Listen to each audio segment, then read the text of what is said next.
भगवान से ज्यादा अकेला कोई नहीं। यह वाक्य सुनते ही मन में एक अजीब सी खामोशी उतरने लगती है, क्योंकि हम हमेशा भगवान को शक्ति, प्रेम, करुणा और सर्वव्यापकता के रूप में देखते आए हैं, लेकिन कभी उसके अकेलेपन के बारे में नहीं सोचा। जबकि गहराई से देखा जाए तो अस्तित्व में सबसे अधिक अकेलापन उसी का है जो पूर्ण है, जो सब कुछ है, जिसे किसी की आवश्यकता नहीं। क्योंकि आवश्यकता हमेशा अपूर्णता से जन्म लेती है, और जहां कोई कमी नहीं होती वहां कोई सहारा भी नहीं होता। इसलिए जो संपूर्ण है वह स्वभाव से ही अकेला है, और यह अकेलापन दुख का नहीं बल्कि परम स्वतंत्रता का प्रतीक है। मनुष्य अकेला होता है तो वह भयभीत हो जाता है, क्योंकि उसका अकेलापन खालीपन से आता है, परंतु परम सत्ता का अकेलापन पूर्णता से आता है। मनुष्य का अकेलापन अभाव है और दिव्यता का अकेलापन परिपूर्णता है। मनुष्य भीड़ में रहकर अपने अकेलेपन से भागता है, संबंध बनाता है, पहचान बनाता है, नाम, प्रसिद्धि, धन, परिवार, समाज, इन सब का निर्माण करता है ताकि उसे स्वयं का सामना न करना पड़े, क्योंकि स्वयं का सामना करते ही उसे भीतर की शून्यता दिखाई देती है। पर जिस सत्ता से यह सारा ब्रह्मांड जन्मा है वह किसी भी सहारे पर निर्भर नहीं, वह स्वयं में संपूर्ण है। इसलिए उसका अकेलापन कोई पीड़ा नहीं बल्कि उसकी अनंत स्वतंत्रता का उत्सव है। जब तुम गहराई से ध्यान में उतरते हो, जब तुम्हारे विचार शांत होने लगते हैं, जब तुम्हारा मन धीरे धीरे रुकता है, तब तुम भी उस अकेलेपन की झलक पाते हो। और पहली बार तुम्हें डर लगता है, क्योंकि तुमने जीवन भर स्वयं को भीड़ में परिभाषित किया है। तुम्हारी पहचान दूसरों से बनी है, तुम्हारा अहंकार दूसरों की नजरों में पनपा है, तुम्हारा अस्तित्व तुलना में खड़ा हुआ है। और अचानक जब सब छिन जाता है और तुम अपने भीतर उतरते हो तो तुम्हें पता चलता है कि तुम मूलतः अकेले हो। जन्म अकेले हुआ, मृत्यु अकेले होगी, और बीच का सारा नाटक केवल संबंधों की छाया है। इसलिए जो परम है वह अकेला ही होगा, क्योंकि वह जन्म से पहले भी था और मृत्यु के बाद भी रहेगा। उसे किसी साथी की जरूरत नहीं, क्योंकि साथी की जरूरत तभी होती है जब भीतर रिक्तता हो। लेकिन जहां अनंत चेतना का महासागर हो वहां किसी दूसरे की आवश्यकता कैसे हो सकती है। इसलिए कहा गया कि दिव्यता का स्वभाव मौन है, और मौन हमेशा अकेला होता है। शोर को भीड़ चाहिए, पर मौन स्वयं में पर्याप्त होता है। मनुष्य का मन लगातार शोर पैदा करता है ताकि वह अपने अकेलेपन को महसूस न करे। वह मनोरंजन खोजता है, बातें करता है, सोशल दुनिया में खो जाता है, क्योंकि जैसे ही वह शांत बैठता है उसे अपने भीतर की गहराई का डर सताने लगता है। लेकिन वही गहराई सत्य का द्वार है, वही द्वार है जहां प्रवेश करते ही व्यक्ति समझता है कि अस्तित्व में मूलतः कोई दूसरा है ही नहीं। सब उसी एक ऊर्जा के रूप हैं। जैसे समुद्र में लहरें अलग अलग दिखाई देती हैं, परंतु होती एक ही जल से हैं, उसी तरह हर जीव, हर मन, हर आत्मा उसी एक चेतना की अभिव्यक्ति है। इसीलिए परम का अकेलापन वास्तव में विभाजन के अभाव का प्रतीक है। वहां कोई दूसरा नहीं, इसीलिए कोई संवाद भी नहीं, कोई अपेक्षा भी नहीं, कोई शिकायत भी नहीं, केवल अस्तित्व है, केवल होना है। और यही कारण है कि जब कोई साधक ध्यान में बहुत गहराई तक उतरता है तो उसे भी एक अजीब सा अकेलापन अनुभव होता है, पर वह दुखद नहीं होता बल्कि अत्यंत शांतिदायक होता है, क्योंकि वह अकेलापन उसे भीड़ से मुक्त कर देता है। वह समझ जाता है कि संबंध सुंदर हो सकते हैं लेकिन अंतिम सत्य नहीं। समाज उपयोगी हो सकता है पर शाश्वत नहीं। शरीर आवश्यक है पर स्थायी नहीं। मन चंचल है पर वास्तविक नहीं। और जो वास्तविक है वह साक्षी है, वह मौन है, वह निराकार है, और वही उस परम सत्ता का अंश है। इसलिए जब कहा जाता है कि भगवान सबसे अधिक अकेला है तो उसका अर्थ यह नहीं कि वह दुखी है, बल्कि इसका अर्थ यह है कि वह इतना संपूर्ण है कि उसे किसी सहारे की आवश्यकता नहीं। मनुष्य प्रेम इसलिए करता है क्योंकि वह अधूरा है, वह किसी में अपने खोए हुए हिस्से को खोजता है। लेकिन जो पूर्ण है वह प्रेम नहीं करता बल्कि प्रेम ही बन जाता है। और प्रेम जब अस्तित्व बन जाता है तब वह किसी विशेष व्यक्ति तक सीमित नहीं रहता। वह हवा की तरह सबको छूता है, सूर्य की तरह सब पर समान रूप से चमकता है, वर्षा की तरह बिना भेदभाव के बरसता है। यही दिव्यता की अवस्था है। और इस अवस्था में अकेलापन एक वरदान बन जाता है, क्योंकि वहां कोई संघर्ष नहीं, कोई अपेक्षा नहीं, कोई तुलना नहीं, केवल सहजता है, केवल अस्तित्व का नृत्य है। मनुष्य का डर इस बात से है कि यदि वह अकेला हो गया तो उसका अस्तित्व खो जाएगा। लेकिन सत्य इसके विपरीत है। जब तुम सच में अकेले होते हो तभी तुम स्वयं को पाते हो, क्योंकि तब तुम्हारी पहचान दूसरों से नहीं बल्कि अपने साक्षी से बनती है। और यही आध्यात्मिक जागरण की शुरुआत है। जब व्यक्ति यह समझ लेता है कि भीड़ में रहकर उसने स्वयं को खो दिया था और मौन में उतरकर वह स्वयं को वापस पा रहा है। इसलिए जो परम है वह अकेला है, क्योंकि वह स्वयं में जागृत है। उसे खुद को खोजने की जरूरत नहीं, उसे खुद को साबित करने की जरूरत नहीं, उसे किसी से मान्यता की जरूरत नहीं। और यही कारण है कि उसकी उपस्थिति मौन में अधिक महसूस होती है, मंदिरों की भीड़ में नहीं बल्कि ध्यान की गहराई में, शब्दों के शोर में नहीं बल्कि भीतर की निस्तब्धता में। और जब तुम भीतर उतरते हो तो धीरे धीरे तुम्हें समझ आता है कि अकेलापन कोई शाप नहीं बल्कि आत्मबोध का द्वार है। तुम जितना स्वयं से दूर भागते हो उतना ही अकेलेपन से डरते हो, और जितना स्वयं के पास आते हो उतना ही अकेलापन आनंद में बदल जाता है, क्योंकि तब तुम पाते हो कि तुम अकेले नहीं बल्कि संपूर्ण अस्तित्व से जुड़े हुए हो। और यही सबसे बड़ा रहस्य है कि परम का अकेलापन अलगाव नहीं बल्कि सर्वसमावेशिता है। वह सब में है इसलिए किसी एक का नहीं, वह सबका है इसलिए किसी का भी नहीं। वह हर हृदय में धड़कता है पर किसी एक रूप में बंधता नहीं, और यही उसकी दिव्यता है। जब तुम भीतर से स्वतंत्र हो जाते हो तब तुम्हें किसी की आवश्यकता नहीं रहती, तब तुम्हारा होना ही पर्याप्त हो जाता है। और यही पर्याप्तता दिव्यता का सार है। इसलिए सबसे बड़ा साहस यह नहीं कि तुम दुनिया को जीत लो, बल्कि यह है कि तुम अपने भीतर के अकेलेपन को स्वीकार कर लो, क्योंकि वही तुम्हें उस सत्य तक ले जाएगा जहां तुम समझोगे कि अस्तित्व में मूलतः केवल एक ही चेतना है और वही चेतना हर रूप में खेल रही है। जब कहा जाता है कि भगवान से ज्यादा अकेला कोई नहीं, तो इसका एक और गहरा आयाम सामने आता है, क्योंकि जो अस्तित्व का मूल है वह किसी संबंध में बंधा हुआ नहीं हो सकता, वह किसी अपेक्षा में जी नहीं सकता, वह किसी संवाद की आवश्यकता में भी नहीं होता, क्योंकि संवाद हमेशा दो के बीच होता है और जहां दो नहीं है वहां केवल मौन है, और वही मौन उसकी वास्तविक भाषा है। मनुष्य शब्दों में जीता है, विचारों में जीता है, कल्पनाओं में जीता है। इसलिए उसे हमेशा किसी की जरूरत होती है जो उसे सुने, जो उसे समझे, जो उसे स्वीकार करे। परंतु जो परम है उसे न समझे जाने का कोई भय नहीं, न अस्वीकार का कोई दुख, क्योंकि वह स्वयं ही साक्षी है, स्वयं ही अस्तित्व है और स्वयं ही सत्य है। इसलिए उसका अकेलापन एक ऐसी स्थिति है जहां कोई द्वंद्व नहीं, कोई विरोध नहीं, कोई तुलना नहीं, केवल शुद्ध होना है। और यही शुद्ध होना ही ध्यान का अंतिम फल है, जब साधक धीरे धीरे अपने मन की परतों को हट आता है, अपने अहंकार के भ्रम को देखता है, अपने भय, इच्छाओं और अपेक्षाओं को समझता है, तब वह एक ऐसी अवस्था में पहुंचता है जहां उसे लगता है कि वह अकेला हो गया है, क्योंकि अब उसके भीतर की भीड़ शांत हो रही होती है। और जैसे जैसे यह भीड़ समाप्त होती है एक विशाल खालीपन का अनुभव होता है, लेकिन यह खालीपन वास्तव में शून्य नहीं बल्कि असीम विस्तार है। यह वैसा ही है जैसे आकाश खाली दिखाई देता है परंतु उसी में पूरा ब्रह्मांड समाया हुआ है।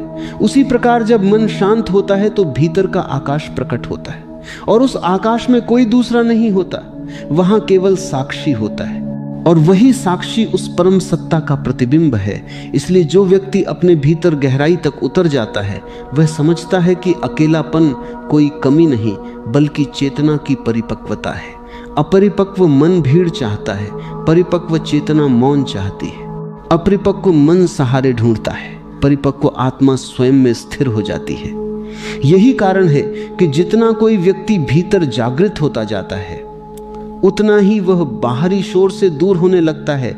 उसे भीड़ में आनंद नहीं मिलता, उसे मौन में विश्राम मिलता है, क्योंकि मौन ही उस परम के सबसे निकट है। और जब कहा जाता है कि परम सबसे अकेला है तो इसका अर्थ यह भी है कि वह किसी पहचान से बंधा नहीं, उसे किसी नाम की जरूरत नहीं, किसी रूप की जरूरत नहीं, किसी उपासना की जरूरत नहीं, क्योंकि नाम और रूप सीमाएं हैं और वह असीम है। इसलिए जो असीम है वह किसी भी सीमित संबंध में कैद नहीं हो सकता। मनुष्य अपने भीतर की असुरक्षा के कारण संबंधों को पकड़ कर रखता है। वह प्रेम में भी स्वामित्व चाहता है, मित्रता में भी अपेक्षा चाहता है, पूजा में भी प्रतिफल चाहता है, लेकिन परम का अस्तित्व इन सब के पार है। वह देता है पर लेता नहीं, वह बहता है पर रुकता नहीं, वह उपस्थित है पर पकड़ा नहीं जा सकता। और यही उसकी अकेलेपन की महिमा है, क्योंकि जहां पकड़ने वाला नहीं और पकड़े जाने वाला नहीं, वहां केवल अस्तित्व का नृत्य है। साधक जब इस सत्य को समझता है तो उसके भीतर एक क्रांति होती है। वह अपने अकेलेपन से भागना बंद कर देता है, वह उसे स्वीकार करना सीखता है, और जैसे ही वह स्वीकार करता है वही अकेलापन ध्यान में बदल जाता है, वही मौन आनंद में बदल जाता है, वही शून्यता पूर्णता में बदल जाती है, क्योंकि तब उसे महसूस होता है कि वह अकेला नहीं बल्कि समस्त अस्तित्व का हिस्सा है। और यह विरोधाभास ही सबसे बड़ा रहस्य है कि बाहरी दृष्टि से वह अकेला है पर आंतरिक दृष्टि से वह सब में जुड़ा हुआ है। यही परम की अवस्था है। वह अलग भी है और सब में भी है, वह निराकार भी है और हर रूप में भी है, परंतु किसी एक रूप से बंधा नहीं। इसलिए उसका अकेलापन स्वतंत्रता का सर्वोच्च रूप है। मनुष्य का दुख इस बात से है कि वह अकेलेपन को अलगाव समझ लेता है, जबकि सत्य यह है कि अलगाव मन का भ्रम है और अकेलापन आत्मा की वास्तविकता है। वह अकेलेपन से डरता नहीं बल्कि उसे ध्यान का द्वार मानता है, मौन से भागता नहीं बल्कि उसमें विश्राम करता है। और धीरे धीरे वह समझ जाता है कि जिस अकेलेपन को संसार दुख समझता है वही आत्मबोध की सबसे पवित्र भूमि है। और उसी भूमि पर खड़े होकर मनुष्य पहली बार अपने वास्तविक स्वरूप को पहचानता है, जो न भीड़ से जुड़ा है, न नाम से, न रूप से, बल्कि शुद्ध चेतना से। और वही चेतना उस परम का अंश है जो सबसे अधिक अकेला है, क्योंकि वही सबसे अधिक व्यापक है, सबसे अधिक मौन है और सबसे अधिक स्वतंत्र है। और जब इस वाक्य पर और भी गहराई से ध्यान किया जाता है कि भगवान से ज्यादा अकेला कोई नहीं, तब यह केवल एक दार्शनिक विचार नहीं रह जाता, बल्कि यह अस्तित्व के सबसे गहरे सत्य का संकेत बन जाता है। क्योंकि जो मूल चेतना है वह किसी संबंध की उपज नहीं है, वह किसी संगति से पैदा नहीं हुई, वह किसी सहारे पर टिकी नहीं, बल्कि वही सबका आधार है। और आधार कभी किसी पर निर्भर नहीं होता, इसीलिए उसका अकेलापन पूर्ण स्वतंत्रता का स्वरूप है। मनुष्य का मन हमेशा किसी न किसी से जुड़कर अपने अस्तित्व को सुरक्षित महसूस करता है। वह परिवार में सुरक्षा खोजता है, मित्रों में सहारा खोजता है, समाज में पहचान खोजता है, और पूजा में भी वह एक ऐसा ईश्वर खोजता है जो उसका साथी बने, उसकी सुन ले, उसे सांत्वना दे। क्योंकि मनुष्य की चेतना अभी परिपक्व नहीं होती, उसे अपने भीतर की शून्यता से डर लगता है। पर जैसे जैसे जागरूकता बढ़ती है, व्यक्ति समझने लगता है कि वास्तविक अकेलापन वह नहीं है जो भीड़ के अभाव से आता है, बल्कि वास्तविक अकेलापन वह है जो आत्मा की पूर्णता से आता है। और यह अकेलापन किसी कमी का संकेत नहीं, बल्कि उस स्थिति का प्रतीक है जहां चेतना अपने शुद्ध स्वरूप में स्थापित हो चुकी होती है, जहां अब किसी बाहरी पुष्टि की आवश्यकता नहीं रहती, जहां अब कोई यह सिद्ध करने की जरूरत नहीं होती कि मैं कौन हूं, क्योंकि वहां मैं भी विलीन होने लगता है और केवल साक्षी बचता है, केवल मौन बचता है, केवल अस्तित्व का शुद्ध अनुभव बचता है। यही कारण है कि जब कोई साधक ध्यान में बहुत गहरे उतरता है तो उसे एक क्षण ऐसा आता है जब सब कुछ जैसे दूर हो जाता है, विचार दूर, स्मृतियां दूर, पहचान दूर, और यहां तक कि स्वयं का अहंकार भी दूर। और उस क्षण वह एक ऐसे अकेलेपन का अनुभव करता है जो पहले कभी अनुभव नहीं हुआ होता। और उस अकेलेपन में डर भी हो सकता है, क्योंकि मन ने हमेशा भीड़ में जीना सीखा है। पर यदि साधक उस क्षण से भागता नहीं बल्कि उसे स्वीकार करता है, तो वही अकेलापन धीरे धीरे आनंद में बदलने लगता है, क्योंकि तब उसे अनुभव होता है कि वह अकेला नहीं बल्कि अस्तित्व के साथ एकाकार हो रहा है। यह एक विरोधाभास है जिसे केवल अनुभव किया जा सकता है, समझाया नहीं जा सकता। बाहर से देखने पर यह अकेलापन है, भीतर से अनुभव करने पर यह एकत्व है, और यही उस परम की अवस्था है।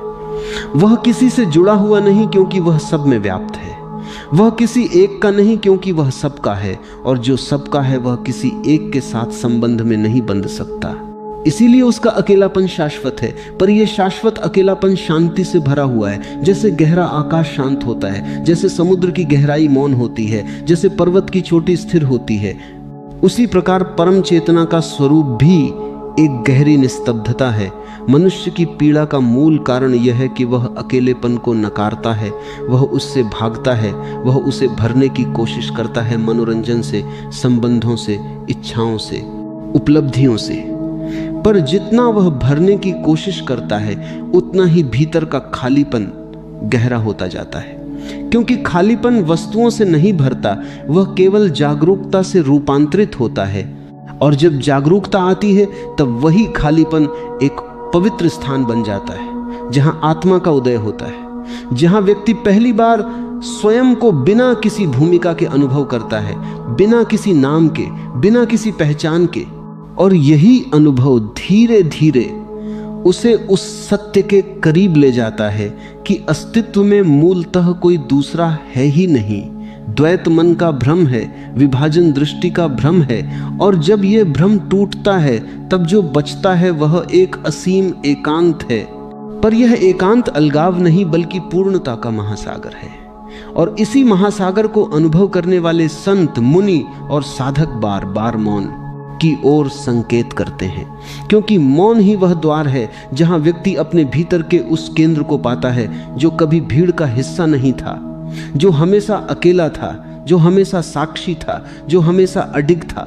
जीवन में जितने भी संबंध हैं वे समय के साथ बदल जाते हैं, शरीर बदलता है, विचार बदलते हैं, भावनाएं बदलती हैं, परिस्थितियां बदलती हैं, पर भीतर का साक्षी नहीं बदलता। वह जन्म से पहले भी मौन था, जीवन के बीच में भी मौन है, और मृत्यु के बाद भी मौन रहेगा। और यही साक्षी उस परम चेतना की झलक है। इसलिए कहा जाता है कि जो भीतर के साक्षी में स्थिर हो जाता है वह उस दिव्य अकेलेपन का स्वाद चखने लगता है, और उस स्वाद में एक अनोखी शांति होती है, क्योंकि वहां कोई संघर्ष नहीं होता, कोई अपेक्षा नहीं होती, कोई तुलना नहीं होती, केवल होना होता है, और होना ही अस्तित्व का सबसे शुद्ध रूप है। मनुष्य हमेशा कुछ बनने में लगा रहता है। वह सफल बनना चाहता है, महान बनना चाहता है, प्रसिद्ध बनना चाहता है, पर जो परम है वह कुछ बनने की प्रक्रिया से परे है, वह केवल है, और यही होना उसकी पूर्णता का प्रमाण है। और जब साधक इस होने की अवस्था में विश्राम करना सीख लेता है तब धीरे धीरे उसका मन शांत होने लगता है, इच्छाएं कम होने लगती हैं, भय घटने लगते हैं, और भीतर एक स्थिर आनंद जन्म लेने लगता है जो किसी कारण पर आधारित नहीं होता। ये आनंद भीड़ से नहीं आता, ये आनंद मौन से आता है, और मौन हमेशा अकेला होता है। इसलिए जो व्यक्ति मौन से मित्रता कर लेता है वह अकेलेपन से भी मित्रता कर लेता है, और जो अकेलेपन से मित्रता कर लेता है वह धीरे धीरे स्वतंत्र हो जाता है, क्योंकि अब वह दूसरों पर निर्भर नहीं रहता अपने सुख के लिए, अपने अस्तित्व की पुष्टि के लिए, अपने महत्व के लिए। और यही स्वतंत्रता आध्यात्मिक परिपक्वता का लक्षण है। जब व्यक्ति भीतर से पूर्ण हो जाता है तो वह संबंधों को त्यागता नहीं, बल्कि उन्हें अधिक शुद्धता से जीता है, क्योंकि अब उनमें अपेक्षा नहीं होती, अब उनमें स्वामित्व नहीं होता, अब उनमें भय नहीं होता, केवल सहजता होती है। और यही सहजता उस परम की ऊर्जा का प्रतिबिंब है, क्योंकि परम का प्रेम भी किसी विशेष के लिए नहीं होता। वह अस्तित्व की धड़कन की तरह सब में बहता है, वह सूर्य की रोशनी की तरह सब पर समान रूप से पड़ता है, वह हवा की तरह सबको छूता है पर किसी में बंधता नहीं। और इसी कारण वह अकेला होकर भी सबसे अधिक निकट है, दूर होकर भी सबसे अधिक उपस्थित है, मौन होकर भी सबसे अधिक जीवंत है। मनुष्य सोचता है कि अकेलापन दुख है, पर वास्तव में दुख तब जन्म लेता है जब व्यक्ति स्वयं से कट जाता है, और जब वह स्वयं से जुड़ जाता है तो वही अकेलापन ध्यान बन जाता है, वही एकांत समाधि का मार्ग बन जाता है, और वही मौन परम आनंद का स्रोत बन जाता है। इसलिए आध्यात्मिक यात्रा का अंतिम पड़ाव भीड़ में खो जाना नहीं, बल्कि स्वयं में स्थापित होना है। और स्वयं में स्थापित होना ही उस दिव्य अकेलेपन का अनुभव है, जहां व्यक्ति समझता है कि वह शरीर नहीं, मन नहीं, विचार नहीं, बल्कि शुद्ध चेतना है। और चेतना का स्वभाव ही एकांत है, क्योंकि वह साक्षी है, और साक्षी हमेशा अकेला होता है। वह देखता है पर हस्तक्षेप नहीं करता, वह उपस्थित रहता है पर बंधता नहीं, वह अनुभव करता है पर आसक्त नहीं होता। और यही अवस्था धीरे धीरे व्यक्ति को उस सत्य के करीब ले जाती है, जहां वह जान लेता है कि जिस परम सत्ता को वह बाहर खोज रहा था, वह भीतर मौन बैठी है, और उस मौन का स्वभाव ही एकांत है। और वही एकांत उसकी शक्ति है, उसकी स्वतंत्रता है, उसकी पूर्णता है। इसीलिए कहा गया कि सबसे बड़ा साहस संसार को जीतना नहीं, बल्कि स्वयं के भीतर उतरना है। क्योंकि भीतर उतरते ही व्यक्ति को उस अकेलेपन का सामना करना पड़ता है, है जिससे वह जीवन भर भागता रहा है। पर जो उस अकेलेपन को स्वीकार कर लेता है, वह उससे डरता नहीं, बल्कि उसमें विश्राम करता है। और विश्राम करते करते वह अनुभव करता है कि यह अकेलापन वास्तव में अस्तित्व के साथ एक गहरा मिलन है। जैसे बूंद समुद्र में गिरकर अलग नहीं रहती, बल्कि समुद्र बन जाती है, वैसे ही जागरूक आत्मा उस परम चेतना में विलीन होकर अलग अस्तित्व नहीं रखती। और उस विलय की अवस्था में कोई द्वैत नहीं रहता, कोई मैं और तुम नहीं रहता, केवल एक असीम मौन बचता है। और वही मौन दिव्यता का वास्तविक स्वरूप है। इसलिए परम का अकेलापन दुखद नहीं, बल्कि महिमामय है, क्योंकि वह पूर्णता का शिखर है, स्वतंत्रता का चरम है, और शांति का महासागर है।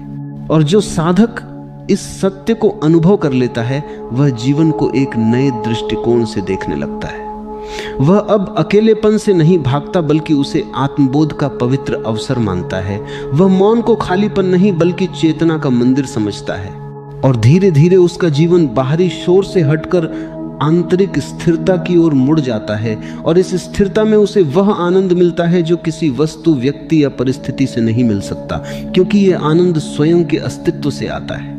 और स्वयं का अस्तित्व ही उस परम चेतना का अंश है, जो सबसे अधिक अकेली है, क्योंकि वही सबसे अधिक व्यापक है, वही सबसे अधिक मौन है, वही सबसे अधिक स्वतंत्र है, और वही सबसे अधिक पूर्ण है। और जब ये अनुभूति स्थायी हो जाती है, तब व्यक्ति समझता है कि अकेलापन कोई अभिशाप नहीं, बल्कि परम सत्य का द्वार है।